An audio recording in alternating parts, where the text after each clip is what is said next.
एक स्त्री, जितने पूरे विश्व में लोग कथा श्रवण कर रहे हैं, देश विदेश में बैठकर भक्त इस पवित्र प्रांगण में बैठकर कथा श्रवण कर रहे हैं, वो अपने भीतर एक उतारिएगा। पुरुष और स्त्री में एक अंतर है।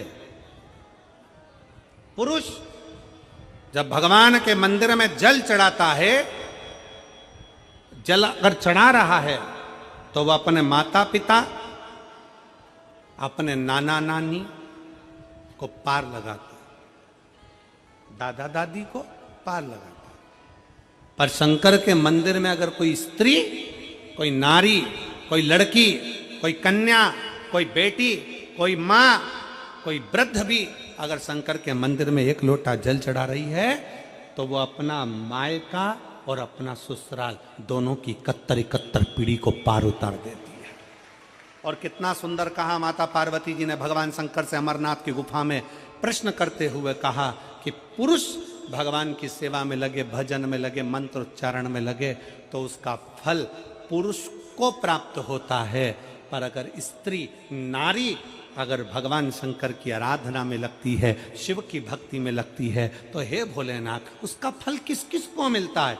शिव महापुराण की कथा कहती है, भगवान शंकर का चरित्र कहता है, पुरुष का करा गया पुण्य पुरुष को प्राप्त होता है। पर केवल भारत की भूमि पर एक नारी एक ऐसी होती है, स्त्री ऐसी होती है, जिसने अगर सोमवार का व्रत कर लिया, मंगलवार का व्रत कर लिया, तीज का व्रत कर लिया, चतुर्थी का व्रत कर लिया, छठ का व्रत कर लिया, पंचमी का व्रत कर लिया, नवरात्रे के व्रत कर लिए, कोई सा व्रत, कोई सी पूजन, अगर भारत की भूमि हो, चाहे देश विदेश की नारी हो, अगर कोई स्त्री व्रत करती है तो उसका फल केवल स्त्री अकेली को नहीं मिलता, उसका फल उसके बेटे को, उसकी बेटी को, उसके पति को, उसके ससुर को, उसकी सास को और उसके मायके को, सबको प्राप्त होता है। ये नारी के द्वारा किया गया पुण्य का फल उसके पूरे परिवार को मिलता है, पूरे परिवार। शायद आप लोगों को मालूम है कि नहीं मालूम, हमें ध्यान में नहीं है, करवा चौथ का व्रत किसके लिए होता है? जम के बोलो जरा, इधर होता है कि नहीं होता छत्तीसगढ़ में? अरे जम के तो बोलो, होता है। किसके लिए करते हो? पति की लंबी उम्र के लिए, ठीक है। और ये पूरी दुनिया जानती है कि करवा चौथ का व्रत पति की लंबी उम्र के लिए होता है। पर कभी मौका मिल जाए तो एक बार गणेश पुराण को पढ़िएगा, और गणेश पुराण में और देवी भागवत में दोनों में स्पष्ट वर्णन आता है कि अगर स्त्री चतुर्थी का व्रत करती है, चाहे वो करवा चौथ हो, चाहे बड़ी चतुर्थी हो, छोटी चतुर्थी हो, किसी भी चतुर्थी का व्रत अगर स्त्री करती है तो उसके पति का तो उम्र बढ़ता ही है, साथ में उसके पुत्र का वैभव भी बढ़ता है, उसके पुत्र का वैभव भी बढ़ता है, उसकी संतान का सुख भी बढ़ता है। तो कोई ये विचार ना करे कि करवा चौथ का व्रत केवल पति के लिए होता है। शिव महापुराण की कथा कहती है कि करवा चौथ का व्रत अगर स्त्री करती है तो पति की तो उम्र बढ़ती है, साथ में उसके बच्चों का वैभव भी बढ़ता है। कोई व्रत अगर स्त्री करती है, नवरात्रे का व्रत कर रही है, नवरात्रे में उपास रख रही है, उसका फल सबको मिलता है, उसके पूरे घर को प्राप्त होता है, पूर्ण घर।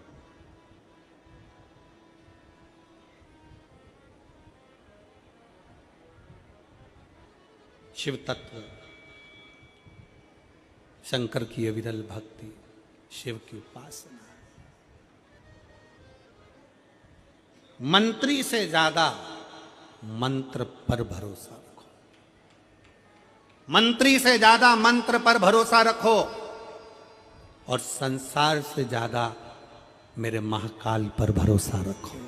तो नहीं मालूम कि गणेश जी कब फ्री रहते हैं? हमने कहा गणेश जी फ्री रहने का केवल एक समय होता है, एक टाइम होता है, एक पल होता है, एक घड़ी होती है। गणेश जी की सबसे पहली जो आरती हो, उस आरती के समय पर अगर धूप बत्ती जलाई जाए या गोबरी को जलाकर उसमें गूगल छोड़ी जाए और गूगल छोड़ने के बाद गणेश जी का नाम ध्रुम वर्ण कह दिया जाए तो गणेश जी को तुम्हारे घर की पूजा स्वीकार करना पड़ती है। बस वो समय हम जानते। हम तो बस उतना जानते हैं कि शिव महापुराण में लिखा और मुद्गल पुराण में लिखा, गणेश पुराण में लिखा, गणेश जी का एक नाम होता है ध्रुम वर्ण। क्या नाम है? ध्रुम वर्ण। गणेश जी का एक नाम होता है। जब हम धूप जलाकर और धूप लगाने के बाद में गणेश जी की सबसे पहली आरती करने के पहले अगर हम सबसे पहली आरती गणेश जी की कर रहे हो, अपने घर में स्थापना कर रहे हो, बिठा रहे हो, और तुम चाहते हो कि गणेश जी मेरे घर में आके मेरी पूजा को स्वीकार करें और जो मांगू मेरा गणेश मुझे दे 10 दिन के अंदर, तो पहला नाम लेकर पुकार लेना ध्रुम वर्ण विनायक, बैठो, बस काम हो गया। वो फिर ही होकर आता, वो बैठता, अलमस्तता में बैठता। अब वो हमसे पूछे समय क्या है, हमने कहा देखो हमारे को तो मालूम नहीं, बस इतना जरूर जानते हैं कि ध्रुम वर्ण नाम के मेरे विनायक, जो जिनके शरीर से भक्तों के ताप मिटाने के लिए अग्नि तेज निकलता रहता है, जिनके शरीर से धुएं की भांति अग्नि प्रकट होती रहती है। अग्नि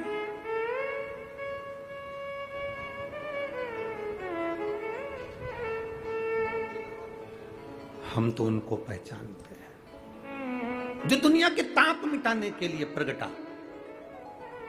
उनके शरीर से अग्नि धुआं तेज पुंज प्रकट हुआ।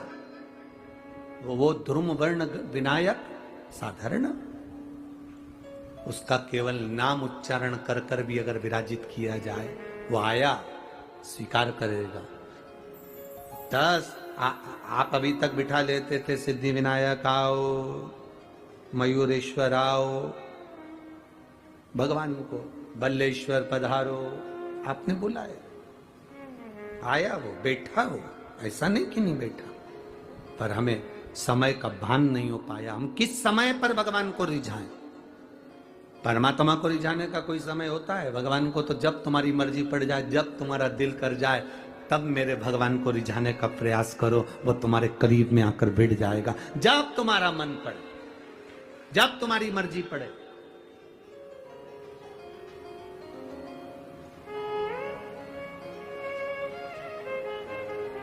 चतुर्थी का जो व्रत करने वाली होती हैं, जो चतुर्थी का पूजन करने वाली होती हैं, उनके भीतर का एक भाव होता है कि जैसे ही शाम का समय आए चंद्रदेव का पूजन करें। चंद्र जब प्रकट हो जाए, कलश भर लिया, उसके नीचे आखा दाना रख दिया, चावल गेहूं जो भी आप रखते हो पूजन के लिए, ऊपर पात्र आदि रख दिया, जलाशय, फिर अपन ने घी का दिया लगाकर पूजन भी कर ली। तो जो चतुर्थी का पूजन करने वाली होती हैं, जो चतुर्थी का नियम व्रत धारण करने वाली होती हैं, बड़ी बड़ी चतुर्थियां करती हैं या उसका नियम धारण करती हैं, तो चतुर्थी का जो पूजन करती है वो किस चीज के लिए होता है? केवल संतान, पुत्र, परिवार, हमारा कुटुंब, हम जिस कुल में हैं, हमारा कुल वैभव की ओर बढ़े, संपदा की ओर बढ़े और उसकी आयु बढ़े,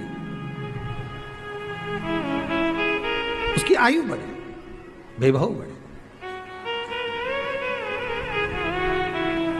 बहुत ध्यान दीजिएगा महाराज, चतुर्थी की पूजन में जो आप आखा दाना रखते हो, गेहूं वगैरह कुछ भी जो रखते हो, उसकी बड़ी महत्वता होती है महाराज। यहां तक कहा गया है, चतुर्थी की कथा तो आप लोग पढ़ते होंगे, जो लोग पढ़ते हैं उनको मालूम होगा। चतुर्थी की कथा में लिखा है, चौथ माता के व्रत में वर्णन किया गया है कि वो आखा दाना जो रखा जाता है, मान लो कोई जरूरी काम होता है तभी आखा दाना को रखा जाता है, संभाल के रखते हैं कि हम इस काम के लिए जा रहे हैं और हमारा ये कार्य सफल होना चाहिए। तो जिसने चतुर्थी का व्रत करा है, जिसने चंद्रदेव का पूजन करा, चतुर्थी का व्रत करा, वो गणेश जी से विनती करके वहां से 2-4 आखा दाना उठा ले, और जो व्यक्ति का काम अटक रहा है अपने ही घर का, पर दूसरे कुल को नहीं देना, अपने ही कुल के अंतर्गत जो काम अटक रहा है उसकी जेब में, उसके पल्लू में उस चीज को रख दिया जाए। तो चतुर्थी जो अगली आती है, जैसे आप महीने की करते हो तो महीने की, और आप जैसे करते हो कि 4 अलग बड़ी बड़ी चतुर्थी करते हो, तो उसके अनुसार आपका कार्य सिद्ध होता ही है। उस आखे दाने का इतना महत्व होता है क्योंकि चतुर्थी का व्रत करने वाली माता जब व्रत करती है तो स्वयं चतुर्थी की कथा में लिखा हुआ है कि पार्वती जी गणेश जी से चतुर्थी की कथा बचवाती। चतुर्थी की कथा बाची किसने थी? स्वयं गणेश जी महाराज ने। और सुनी किसने थी? माता पार्वती। बाचने वाले गणेश जी थे, सुनने वाली माता पार्वती थी। तो चतुर्थी की कथा जब होती है तो उसको स्वयं गणेश जी बाच रहे हैं।